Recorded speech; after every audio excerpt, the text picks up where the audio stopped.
little snowy out today. A bit of a dump of snow. Not really great motorcycle weather, but I got a bunch of motorcycles here. The old TX750 sitting here, hibernating for the winter. Check it out. This is like a one of those survival videos you see on YouTube. Like, I survived the night out in minus 30 or something and lived to tell the tale, or whatever. Except it's like a motorcycle video too. So it's like a 2-for-1. It's like actually a quality bonus video. You get motorcycles and you get a survival video. I survived minus 42 last week. You know, it's see these guys and they're running around in their underwear in the bush and tenting for some reason, cooking dinner or whatever they do. I'm not too sure. They get a lot of views though, so good for them. But yeah, so motorcycle survival video. Got the old fire going. That's how you keep warm on a Canadian winter.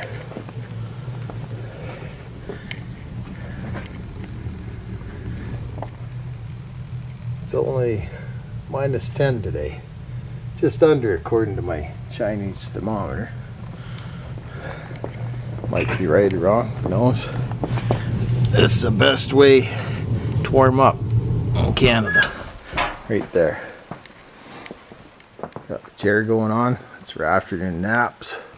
A new quad in. Kawasaki Brute Force 750 V twin. Starter packed it in. Well, not the starter, but the starter clutch. I've done a video on one of those. This thing actually ate the teeth off the ring gear, so that's not good. We gotta find all the little bits in there. Look at this old thing I dragged out. 1974 or 5. I can't remember what year it is. It's old though. It's a 1975 TX750. A lot of people don't know Yamaha made a 750. It was part of the TX series, which turned into the XS series. The XS650, they had an XS500, a 360, and they also had 1100 and 750 triple. Actually, they had a 3-cylinder Yamaha triple air-cooled dual overhead cam, and they had an 850 triple. So they had a 250, 360, 500, 650, 750, 850, and 1100 XS series. But this was the first of the kind of that series. Yamaha does these little things where there's series of bikes, and so they make a bunch of variations on a theme, kind of like today's version of the MT-01 series, MT-09, MT-05, or whatever they got, MT-03, I think. Anyways, same kind of deal. But back in the day, 1974-5, they made this TX750. It's a 2-cylinder. It's like the KZ750 Kawasaki, where both pistons go up and down at the same time.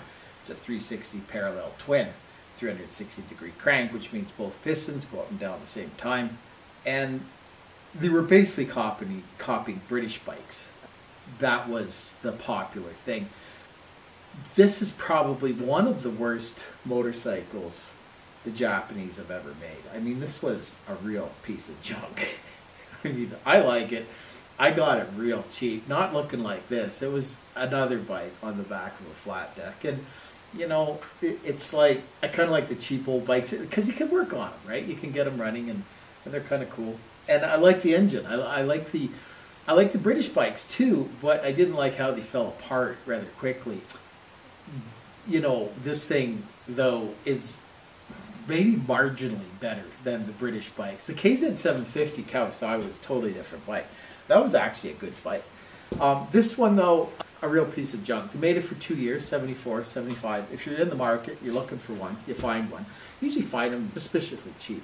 You'll find one like this this isn't original. The tank's not original, the seat's not original, the gauges are missing, the headlight's not original. Back end is, you used to have a little cooler up front, that's gone. I've heavily modified it so that it's actually somewhat reliable. Like I've got rid of the points, I put on electronic ignition, which I made out of a Suzuki GS 1100, I believe.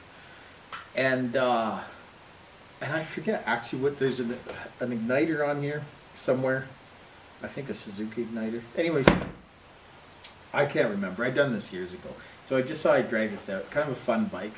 I built it out of junk I had kicking around. I mean, it is a junk bike. I think I paid $100 for this bike. I didn't know if it ran.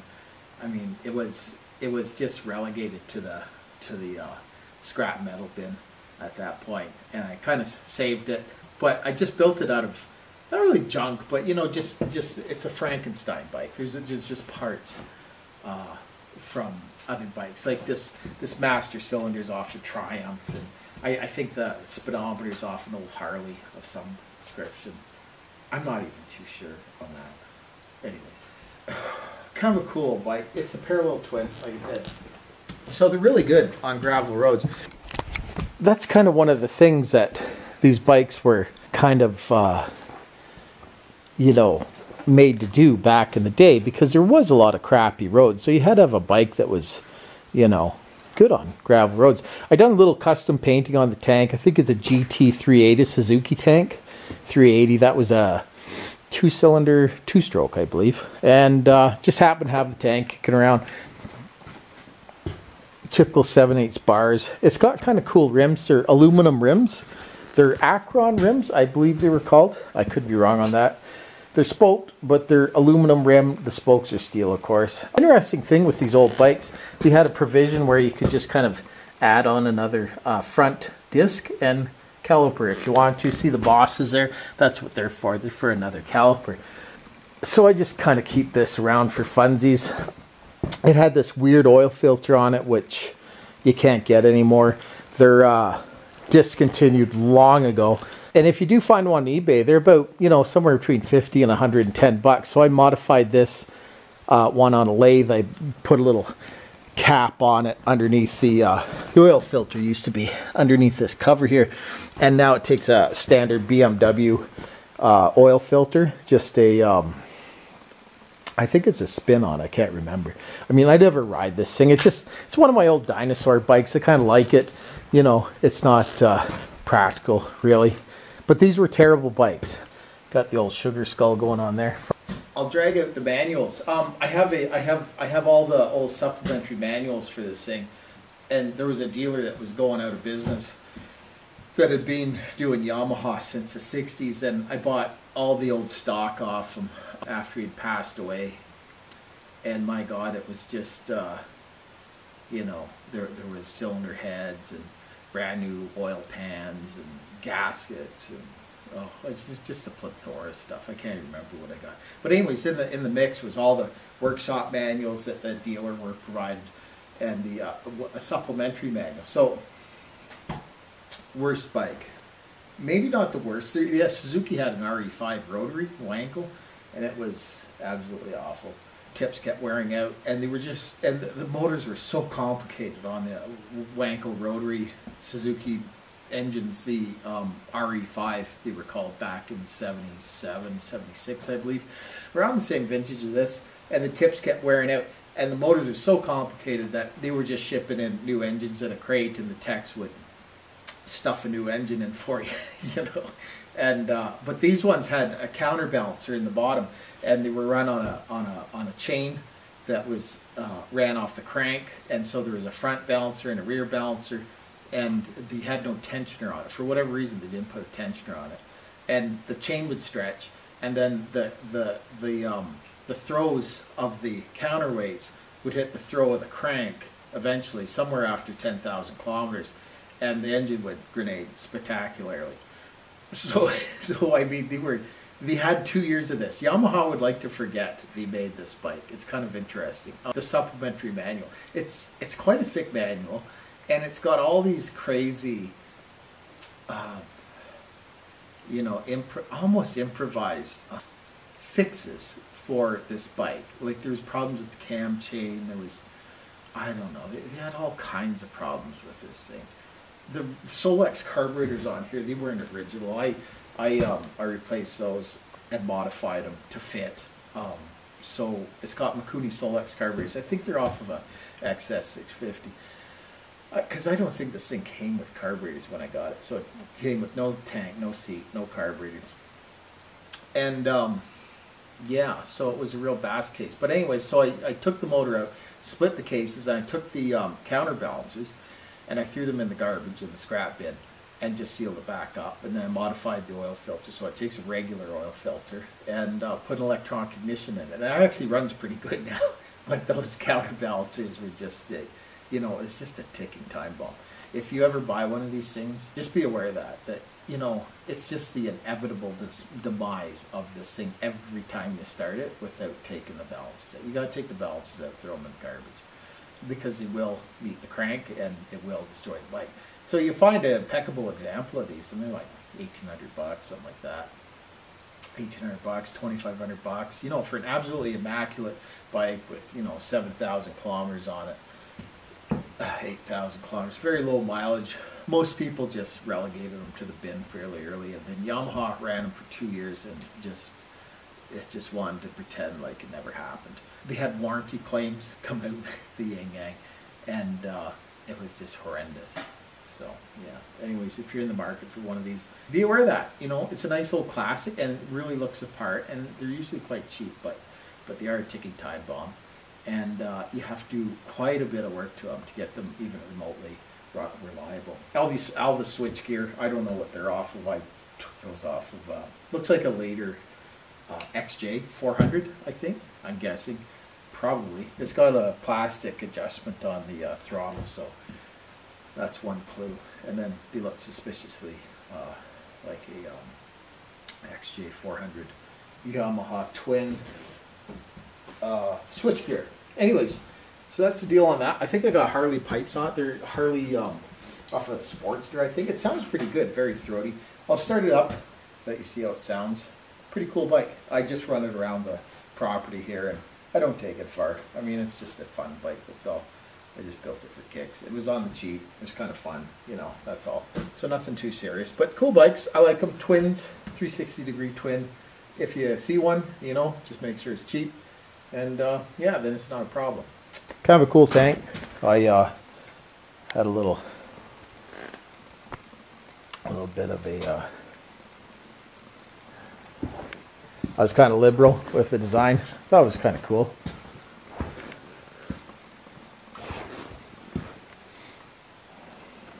Got a kind of cool speedometer going on. Kind of a little classic thing. I have no idea what that's off of. It's if anybody has any guesses, please let me know. It's a Nippon Seikei, it says, but it's got the old-fashioned. I mean, this thing's probably from the 60s, something like that.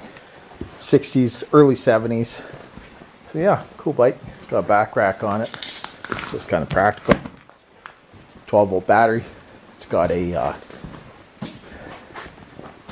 kickstart going on there. So that's pretty cool. Like them with kickstart. Actually, I took the starter motor out of it. The starter motor barfed on it, and I didn't have another one. Look how big it was, though. It's massive. It used to be this massive starter. It's this big gaping hole now, and I've sealed it off. And it used to have some kind of a weird cooling thing going on the exhaust. So it's crusty. It's kind of a crusty old bike, but a cool bike. I'd move a few things around. Put some gas in her. Let's see if she'll start. Tank's getting a little rusty in there, and the carbs had a bunch of sediment in it, fine silt from the rust. So took the carbs off, put them in the ultrasonic cleaner, clean them up, see how she starts. This one doesn't have an electric start anyway, it just has a kick start. And a lot of people think that you don't need a battery in your bike if you just got a kickstart, but actually you do. Some bikes, dirt bikes, you don't, but this particular thing, the TX750, you actually need some kind of battery in it, because the battery is like a shock absorber for the electrical system, and especially with newer modern stuff, you should always have a battery in it. If it came with a battery, put a battery in it, even if it's a dead battery. A dead battery is not ideal, but it just completes the circuit, and it's like a shock absorber for the system. So I'll give this thing a shot. Turn it on. Got a battery in it. It's got some lights going on there. Put the gas on. I'll give her a kick, choke. Oh, she's got a bit of compression.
After you get it running, you should check the oil, see how much oil you got in there, which is there's a little bit on the end of the stick.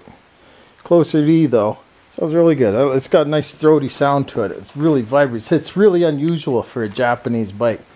It has a very un-Japanese character to it, that's for sure. It's a really cool bike.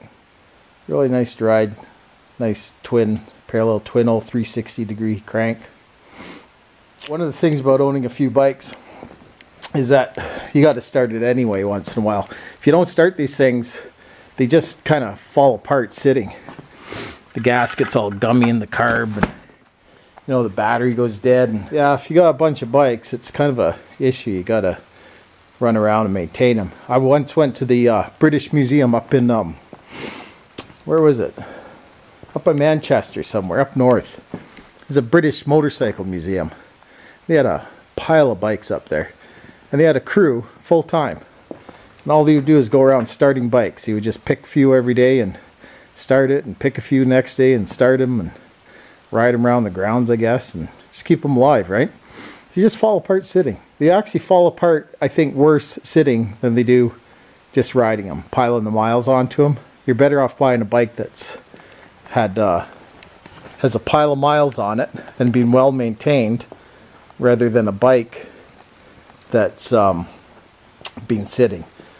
Because a bike that's been sitting, things start rotting, seals, all kinds of things go wrong with it. All kinds of carburetor issues, can't get parts for,